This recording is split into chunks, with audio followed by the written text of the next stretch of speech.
baina istiqlali wa ta'awun lillahi rabbil alamin wa sallallahu alaihi wasallam. Beritahu di bulan dan takbir pada orang yang pertama qabla qiraati sebelum membaca sab'an na'ina 7 kali secara yakin ma'arufil yadaini bersamaan mengangkat kedua tangannya baina istiqlali di antara doa istiqlal wa ta'awun dan ta'awun. Artinya muslim menjelaskan kata daripada kaifiyah di dalam sholat, ide tata cara di dalam sholat Idul Adha ataupun Idul Fitri. Yang pertama bahwa itu harus diawali dengan niat. Niatnya sholat sunnah Idul Fitri atau Idul Adha harus ada takbir, karena sholat Idul ini ada dua. Kalau hanya menyebutkan kalimat sholat kalimat id saja maka tidak sah. Harus ada Idul Fitri atau Idul Adha. Kemudian ya sama-sama seperti pada sholat umumnya. Nah, tetapi kalau sholat Idul ini berjumlah 2 rakaat. Kemudian ya, di dalam setiap rakaat ini diawali dengan takbir. Ya, diawali dengan takbir. Yang dimana takbir ini sebelum membaca surah Fatihah. Pada rakaat yang pertama ini takbirnya 7 kali. Ya, 7 kali. Yang dimana takbir tersebut ini berbeda dengan takbir ihram. Itu takbir yang berbarengan dengan niat. Jadi yang 7 ini harus dibedakan tuh. Nah, berarti apa? Kalau berbeda dengan takbir ihram, berarti sudah ada nafas ya. Tapi yang itu adalah 7. Nah, berarti takbir ihram ini tidak dihitung. Maka di dalam membaca takbir di dalam setiap rakaat ini yang tadi berjumlah 7 kali dengan yakin bersamaan dengan mengangkat kedua tangan. Allahu Akbar, Allahu Akbar. Nah, takbirnya itu diucapkan antara setelah membaca doa istiqlal dan ta'awuz. Artinya setelah takbir ihram, Allahu Akbar, lihat betul, lihat seperti Bismillahirrahmanirrahim adha, makmuman kepada Allah dan keberatan Akbar. Nah, jangan takbir langsung sebenarnya Pak. Sebenarnya adalah membaca doa istiqlal. Nah, setelah selesai itu baru takbir Allahu Akbar, ya, sebanyak 7 kali. Yang dimana bacaan antara takbir 1 dengan takbir yang kedua itu adalah dengan bacaan yang sholehah atau yang baik, yaitu subhanallah walhamdulillah wala ilaha illallah wallahu akbar Allahu akbar. Jangan subhanallah walhamdulillah wala ilaha illallah wallahu akbar, jangan. Jadi selesai dulu ya, subhanallah walhamdulillah wala ilaha illallah wallahu akbar Allahu akbar. Itu lagi ya, dirapi, karena dalam tunggu yang jadi imam juga serapi juga dalam tunggu kemana imam sholat berkador juga. Karena imamnya Allahu akbar apa yang dibaca itu ya, kasihan. Jadi makmumnya ini apa? Pengen baca bacanya tadi terburu diulang imam, karena kan lupa. Karena lupa. Berapa kali diulang lagi. Makanya kalau di mana imam enak. Allahu Akbar, Allahu Akbar, Allahu Akbar, yang dulu ya. Nah, setelah selesai takbir yang 7 kali itu, ya baru membaca a'udzubillahi minasyaitonir rajim, kemudian dengan bismillahirrahmanirrahim, kemudian baca Fatihah. Ya, sampai selesai, sampai membaca surah Al-Fatihah. Kemudian barusan yang khamsah, dan pada rakaat yang kedua ini jumlahnya ada 5 takbir. Nah, ketika rakaat pertama selesai, kan berdiri lagi itu. Nah, ketika berdiri harus berbarengan dengan takbir juga ketika ini sunnahnya Allahu Akbar. Nah, takbir yang ketika tadi itu dari yang 5. Nah, berarti apa? Setelah berdiri Allahu Akbar, nah berdiri dulu, baru Allahu Akbar, satu rumahnya. Kemudian wala yukabiru masbuhu, ya, illa ma'atrokan, dan tidak telah disunahkan takbir bagi makmum yang masbuk kecuali ia dapati. Ya, artinya kalau makmum masbuk bagaimana? Tetap sunnah tidak baca takbir yang 7 tadi ataupun yang 5 tadi. Nah, kalau dia mendapati takbir kemudian baca Fatihah dulu, maka sunnah. Tetapi kalau dia ketinggalan, kalau dia baca takbir dulu Fatihah tidak dapat, maka takbir tersebut sudah sunnah. Ya, tidak apa-apa tinggal juga. Dan ingat takbir yang 7 pada rakaat yang pertama, takbir 5 kali pada rakaat yang kedua, ini hukumnya sunnah. Hukumnya sunnah. Kalau seandainya imam lupa, ya, imam lupa, kemudian imam sudah terlanjur membaca surah Fatihah, jangan ini. Kalau dia baca surah Fatihah, kemudian dia ingat bahwa dia sedang melakukan rukun di dalam sholat, dia berhenti, udah dapat 2 ayat berhenti, gara-gara makmum ingetin, subhanallah, bertakbir dari itu misalnya. Bagaimana kalau dia ingat bahwa dia sedang membaca Al-Fatihah, bahwa itu adalah rukun dalam sholat, kalau dia berpindah kepada perkara sunnah, ini bisa membatalkan sholat. Kalau kita seperti itu, maka batal sholatnya ketika dia berhenti dengan takbir Allahu Akbar. Nah, berbeda kalau dia lupa, ya, spontan begitu, kita ingetin masih berhenti takbir Allahu Akbar, lupa tuh bahwa itu bisa membatalkan sholat. Kenapa? Karena dia berpindah dari yang pun kepada yang sunnah. Ini nggak boleh. Ya, jadi udah gimana misalnya baca Fatihah, ya, bagaimana dengan takbir tadi? Ya udah usah, karena memang hukum sunnah kok. Ya, jadi jangan sampai kita beranggapan bahwa itu adalah perkara yang wajib. Karena itu adalah perkara yang sunnah. Kalau seandainya tinggal itu tidak ada masalah sebetulnya. Atau lagi ribut lagi nih, jamaah atau imam tadi membaca takbir 7 kali itu, atau 5 kali pendapat yang kedua, ini aliran terbaru nih. Nah, jangan. Yang memang itu hukum sunnah. Kalau saya lupa tidak ada masalah. Kecuali tadi ini imam membaca Fatihah atau ta'awuz misalnya. Atau kalau tahu atau subhanallah sudah gitu. Langsung dia terus ta'awuznya takbir. Silakan itu mah. Ya, karena itu perkara sunnah masih. Tapi kalau untuk perkara yang rukun di dalam sholat berpindah kepada perkara sunnah, sengaja ini bisa batal di sholat. Bisa batal.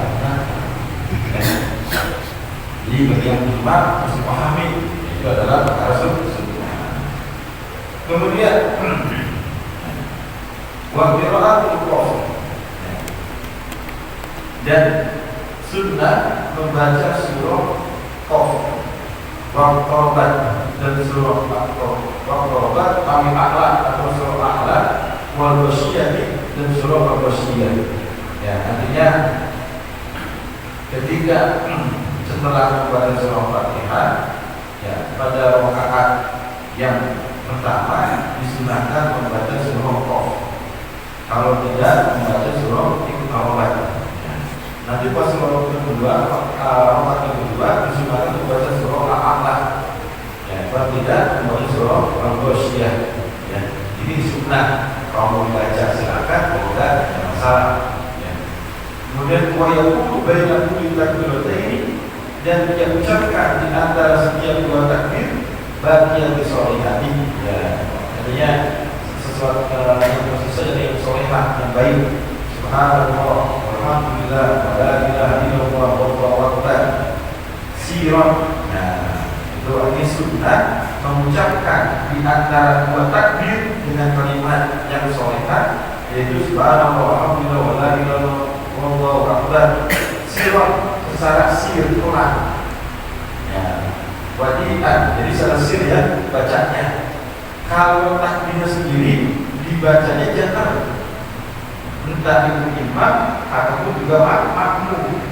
Nah, jadi baca jahar, mau imam, makmum atau sholat sendiri. Allahu akbar, Allahu akbar. Ini bacanya atau imam. Ya. Kemudian, tapi kalau bacanya subhanallah itu bacanya sir pelan. Kemudian wadi'an ada isrof bainahuma, meletakkan tangan di atas kanan kiri di antara keduanya, ya sama seperti ini disebutkan ya. Ya, ini taruhnya di antara pusat dan dada begini. Ya, kemudian taruh begini. Kemudian pegang pergelangan tangannya. Ya, dibuatnya begini dihukumi, dipegangnya begini. Jangan begini ataupun begini, ya misalnya begini. Di atas pusar, di bawah dada. Jadi begini loh. Ya, bukan di bawah dada atau di bawah pusar lagi. Ada proses begitu lah. Ada lagi mungkinnya kalau malas ke sendiri. Nah, itu akan daripada ya sunnah ketika meletakkan kedua tangan. Itu sama dengan sholat lainnya. Kemudian sunnah apa lagi? Ya, tadi ya dibaca dengan jahar daripada takbir.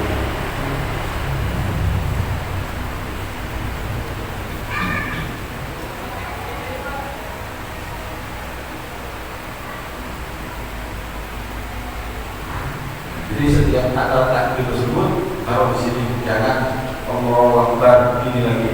Nah, meskipun nanti ada juga pendapat ya. Nah, mungkin kita menjadi seperti ini nanti. Kemudian sumpah khotbah pada ini, kemudian menyampaikan kedua khutbah, yaitu sumpah belakang duduk sebelum keduanya, jalsatan kopi pada ya duduk yang ringan. Wajib sepuluh lima ayat dan disebut pada keduanya apa yang selamanya. Ya, artinya sunnah-sunnah yang berhubungan dengan dua khutbah di dalam pelaksanaan sholat id. Ya, yaitu khutbah ini dilakukan apabila sholatnya berjamaah.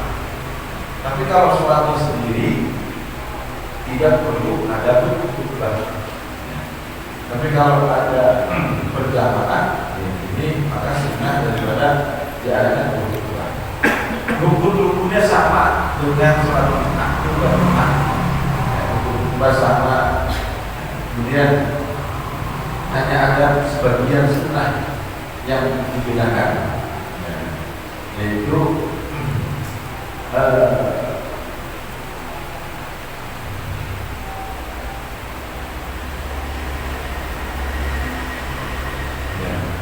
disunahkan duduk ya sebelum memulai daripada dua khutbah. Ya, artinya kan kalau khutbah Jumat itu kan sebelum azan khatib naik nih memberikan salam. Ya. kemudian duduk, ya, muadzin azan. Setelah selesai azan baru dimulai alhamdulillah. Kalau sholat ide karena dia tidak ada azan, maka diganti dengan kalimat yang serupa daripada sholat sunnah berjamaah. Ya, sholat berjamaah misalnya itu kan disebutkan daripada di kita mau mengadakan sholat tadi sholat berjamaah salah babnya. Maka ketika bulan 10 seperti itu, khotib sunnah duduk, ya, artinya sunnah duduk sebelum khutbah khifatan yang ringan. Ya, seukuran seorang azan dan mati bukan azan dan jangan sebuah. Kemudian wujudkan bulan Islam dan takbir pada khutbah yang pertama 9 kali. Jadi tadi yang seharusnya alhamdulillah, ini kalau khutbah itu diawali pada khutbah pertama dengan kalimat takbir sebanyak 9 kali. Allahu Akbar, Allahu Akbar, Allahu Akbar, terus 9 kali. Baru alhamdulillah, alhamdulillah, ya. Jadi ini. Kemudian pada khutbah yang kedua, wamisannya disabkan, ya, bilangan, dan pada khutbah yang kedua 7 kali bilangan berturut-turut. Nah, kalau khutbah kedua itu 7 kali takbirnya, ya. Dan di dalam takbir itu bacanya berturut-turut, tidak boleh dipisah terlalu lama antara takbir 1 dengan takbir 2 atau 3. Ya, itu dikhotib. Jadi jangan Allahu Akbar, Allahu Akbar. Nah itu kalau dianggap terputus, bakal berulang lagi dari awal. Nah itu ya, karena harus dibilangkan berturut-turut. Kemudian dibisik akan daripada tema khutbah tersebut dengan apa namanya yang berhubungan dengan khutbah, ya, seperti kalau khutbah Idul Fitri itu kan setelah Ramadan, jadi membicarakan tentang amal-amalan ketika di Ramadan. Kemudian setelah Ramadan apalagi itu bahas itu jangan kemana-mana pokoknya, ya. Kalau bisa yang masih berhubungan dengan Idul Fitri atau daripada apa? Pentingnya silaturahim, misalnya di antara saudara muslimin atau saudara yang berhubungan dengan asal, misalnya banyak orang ini yang itu memutuskan tali persaudaraan gara-gara asal pembelaan kalau tidak dari ribut. Nah, mumpung daripada khutbah tersebut, ingetin bahwa memutuskan tali persaudaraan itu punya dosa, ya, bisa tertolak daripada amal ibadah kita di Ramadan ini. Ya, setelah selesai acara sholat berjamaah, artinya juga nanti mau pada silaturahmi kepada saudara-saudaranya itu.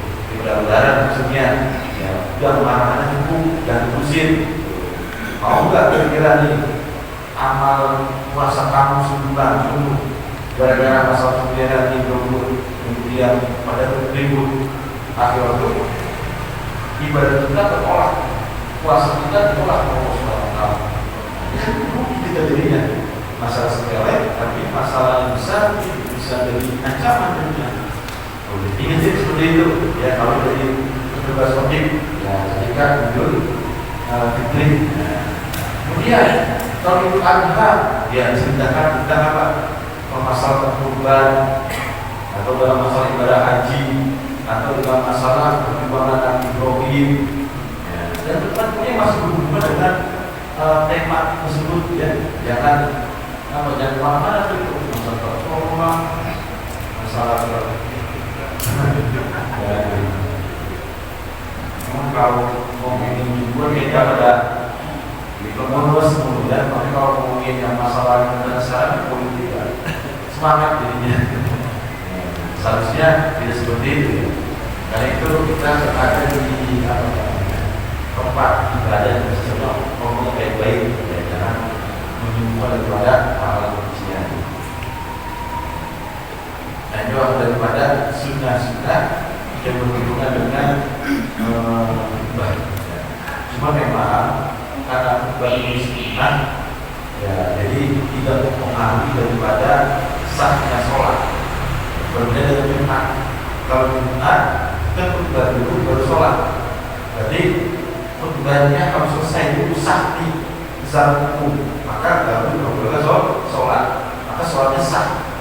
Tapi kalau khutbahnya tidak sah, maka sholatnya tidak sah kalau Jumat. Berbeda dengan khutbah Idul. Nah, jadi kalau akhirnya dia sholat langsung pergi, itu tidak masalah itu kan, karena ini mendengarkan khutbah Idul khusus sunnah. Ya. Tadi Bilal kalau di sholat Idul Fitri begitu selesai baca kan ada doa Allah tempat tidur itu menghadap ke sana apa berbalik ke jamaah itu aja sih sebenarnya Ya. kalau orang tua dulu ada yang berbalik tuh menghadap ke jamaah seperti itu tapi Abdul ya seperti apa itu Kalau Pak Kiai, kalau aku itu bila disuruh menghadap ke jamaah, jamaah ikut doa bareng, amin, amin. Oh,